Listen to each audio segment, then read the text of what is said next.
It all started in 2022, right in the heart of Washington, D.C. I won't reveal my full identity, but this is my personal experience, and it's still ongoing. If anyone's expecting a neat closure, let me stop you, there isn't one yet. Things are still unfolding. I'm still trying to figure out how it all ends, where it will stop. The story has two main characters, me and my wife. Let me walk you through the timeline. I met a girl through a mutual friend and we quickly became close. Meeting her became a daily habit, and soon what started as infatuation quietly grew into love. Our families noticed. My mother, in particular, suggested that if feelings were so deep, the only honorable way forward was marriage. At first, I hesitated.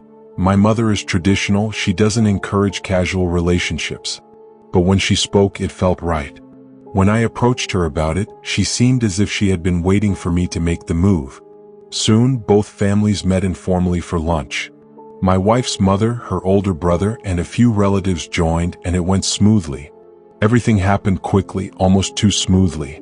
By the time we realized it, we were engaged and preparations for the wedding began. The days leading up to the wedding were blissful, the best months of my life.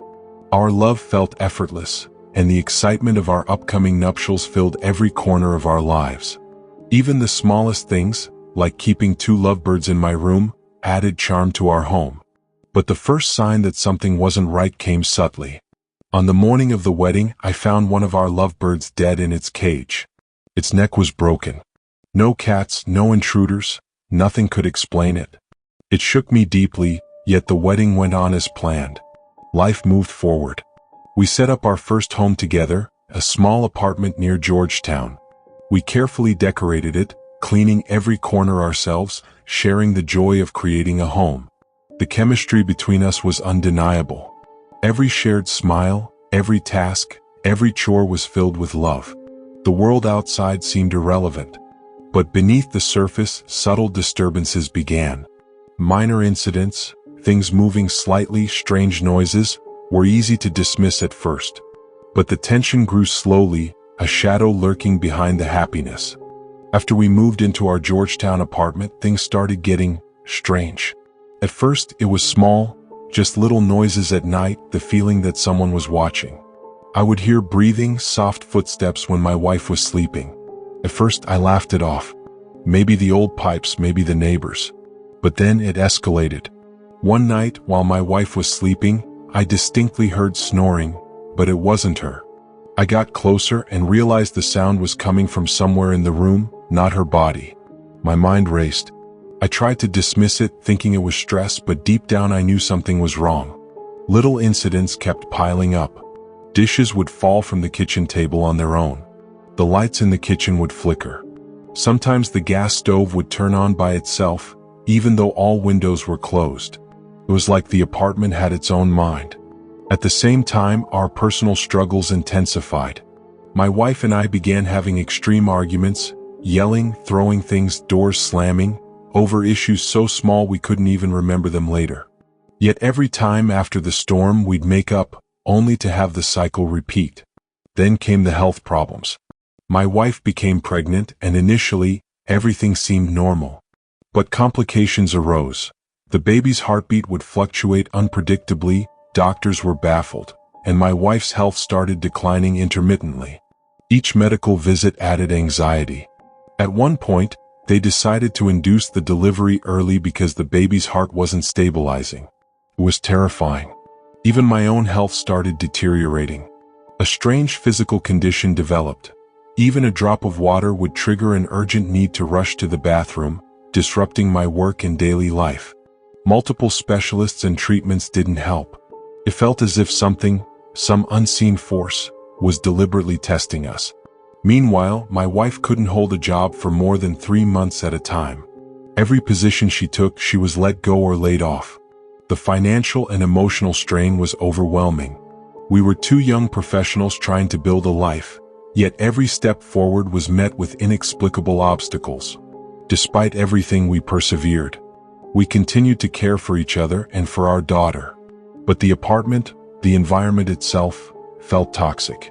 Every repair I did, every adjustment I made, something else would fail. Lights, fans, appliances, it was relentless. By now, the tension wasn't just external, it started affecting our mental health. Arguments escalated faster, emotional regulation vanished, and even small conflicts would spiral into extreme fights. It felt like an invisible force was dictating our lives, challenging us at every corner. The first 2 months of married life, which should have been filled with joy, slowly became a battleground. And yet, we tried to hold on to hope, believing that with patience and resilience, we could overcome whatever was happening. By early 2024, we had relocated to a high-rise apartment in Chicago's Lincoln Park. I thought changing the environment might help, but the strange occurrences only grew worse. At first it was subtle. Lights flickered, doors creaked, even when no one was near. Then objects started moving on their own, dishes falling from counters, kitchen drawers opening at night, and even a painting I loved crashing to the floor for no reason. The feeling of being watched never left. I would wake in the middle of the night, heart pounding, only to find nothing physically there, but the unease lingered. Our arguments intensified. Small disagreements turned into violent fights. Sometimes my wife would throw objects in anger, sometimes I would shout uncontrollably. Afterwards, we'd both feel drained and the cycle would repeat relentlessly. It was exhausting, and each argument seemed to trigger something unnatural in the apartment. Pregnancy added another layer of stress. The doctors warned us about complications. My wife's health was delicate, and the baby's heartbeat often fluctuated. We split the pregnancy across family homes. First trimester at my parents' house, second at hers, but nothing seemed to stop the stress and strange phenomena. Even my own body began to betray me. A single sip of water triggered an urgent need to go to the bathroom. My work performance suffered because I had to constantly manage this bizarre condition. Multiple specialists couldn't explain it, and medications did nothing. I began to feel like some unseen force was targeting us, testing both our mental and physical endurance. Job instability hit my wife as well. No matter where she worked, she could not hold a job longer than 3 months. Layoffs, dismissals, unexplained issues. This added a heavy financial burden, forcing me to carry nearly all responsibilities. The apartment itself felt alive, almost sentient. Fixing one problem caused another. Repair a fan, the kitchen light dies. Fix the doorbell, a minor explosion shakes the room. Our home became a minefield of stress, danger, and paranoia. By mid-2024, our mental health was deteriorating. Arguments spiraled faster, emotional regulation vanished, and any attempt at compromise seemed futile. Even during peaceful moments, there was a lingering tension, a quiet unease that never left. One night, the strangest incident occurred. I woke to a sensation that my entire body was paralyzed, weightless yet pinned. It lasted only minutes, but it left me shaken to the core. My vision blurred, and I felt an almost physical pressure on my head, like a sharp object pressing inward from the inside. My wife tried to wake me, but I could barely speak.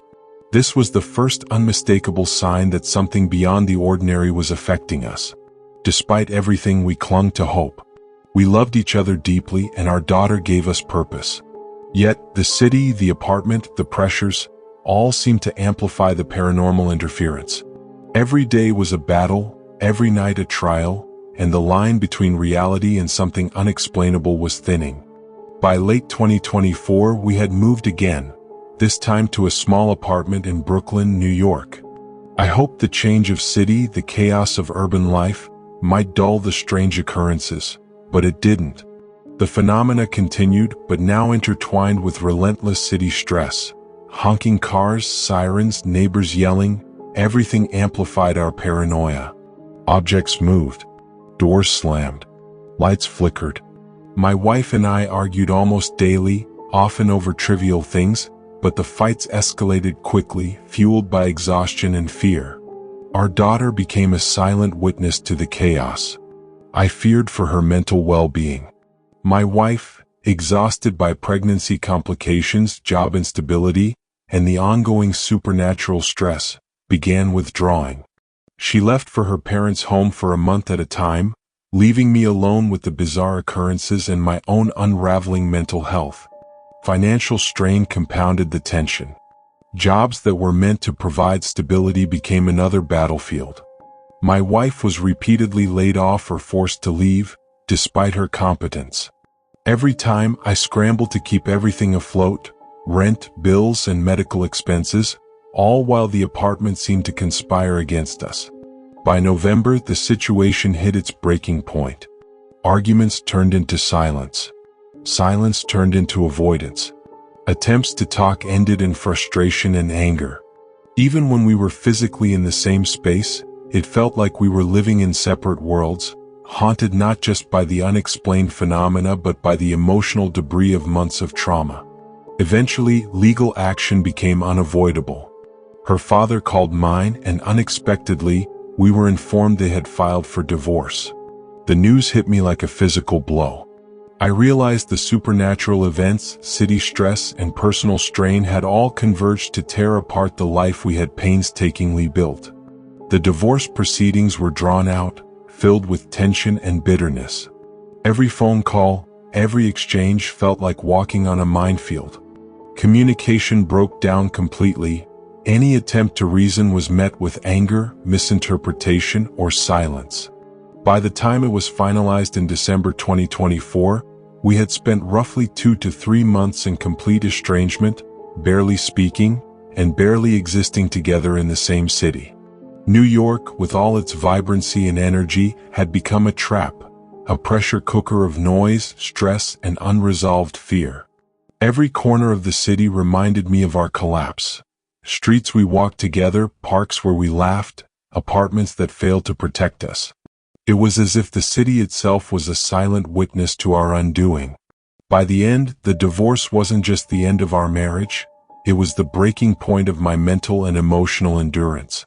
I was left alone to confront the strange occurrences, my failing health, and the suffocating weight of isolation in a city that never sleeps. After the divorce finalized in early 2025, I realized I couldn't stay in New York. Every street, every apartment, every sound reminded me of the collapse, the arguments, and the strange, unexplained events. I needed distance, a fresh start. I moved to Los Angeles. The city was different, sprawling, sunny, and seemingly full of possibilities. But even here I had to be cautious. I chose a modest apartment in a quiet neighborhood, far from the chaos of downtown, where I could try to rebuild. At first, everything felt surreal. The strange phenomena didn't follow me entirely, they seemed tied to the stress and trauma of my past life, but my own mind was still fragile. Sleep was uneasy, anxiety frequent, and memories of the events in New York haunted me. Therapy became my lifeline. I worked on mental health, emotional regulation, and coping strategies for stress. Slowly, I began noticing small victories. Sleeping through the night, cooking meals without panic, walking in the city without feeling watched. My physical health, which had deteriorated under constant stress, began to recover. I also began documenting everything: journals, recordings, notes about strange occurrences. Writing became a method to process trauma and take back some control. I realized that while I couldn't explain every incident, I could learn to live with the uncertainty and protect my family, my health, and my mind. My daughter remained the central anchor. Even after the divorce, I maintained custody arrangements and ensured she felt safe, loved, and protected. Her laughter, innocence, and resilience became my motivation to rebuild my life thoughtfully and carefully. Slowly, I began meeting new people, forming cautious friendships, and reclaiming the joy that had been stripped from me by years of fear, trauma, and constant stress. I even started exploring hobbies I had abandoned: painting, walking along the beach, and quiet moments of meditation, all in Los Angeles' sprawling landscapes. By mid-2025, I realized that the strange events, the fights, the supernatural stress, they had changed me, yes, but they hadn't broken me. They had forced me to recognize boundaries, prioritize mental health, and redefine my life. I learned that while one cannot always control external events, one can control how they respond, how they heal, and how they move forward. The story didn't end with closure, and some mysteries remained unsolved. But the chapter of fear, collapse, and despair closed. In Los Angeles, amid the sun, the traffic, and the sprawling city, I found a cautious peace. I had survived, I was rebuilding, and I was finally learning to live again.